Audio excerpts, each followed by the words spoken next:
Trump and Bullshit. Harry Frankfurt's On Bullshit, a slim philosophical pamphlet published more than 20 years ago, was unexpectedly reissued this year and became a hit. Why? Because a living specimen of bullshit, Donald Trump has perfectly validated Frankfurt's thesis. In contemporary politics, no one speaks more casually, recklessly, or with more nonstop nonsense than Trump.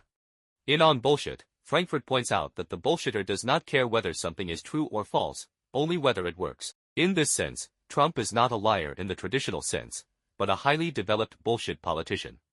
Looking back at Trump's political storytelling, whether his statements contradict each other, are refuted by facts, or even contradict his own previous words poses no embarrassment to him. In his next speech, he will overturn what he said before without any psychological burden, as if it had never happened. For example, he claims that Biden squandered $350 billion on Ukraine, when total aid over 3 years is under $70 billion. He claims tariffs would bring $5 trillion in revenue, when the actual figure is under $200 billion. He claims selling gold cards would generate $50 trillion, when the real figure so far is under $500 million.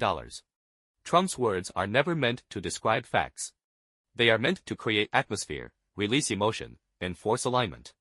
His supporters do not expect facts, they expect psychological identification.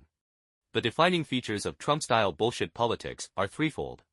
First, emotion replaces facts, anger, fear, humiliation, and pride come first. Second, reckless speech, internal consistency does not matter, only attention in the moment. Third, hollow vagueness, grandiose claims invite supporters to project their own grievances and fantasies. Here, bullshit is not a flaw, it is a weapon. Why does bullshit resonate so strongly? The reason goes beyond Trump himself. It is rooted in widespread disappointment after long periods of institutional failure and hollow elite discourse, producing deep aversion to rational narratives. Against this backdrop, Trump's bullshit feels real not because it is true, but because it aligns with anger and frustration.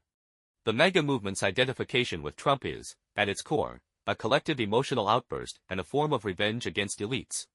However, the cost of bullshit politics is extremely high. When effect replaces truth and who sounds good replaces who is right, society loses its shared foundation of reality.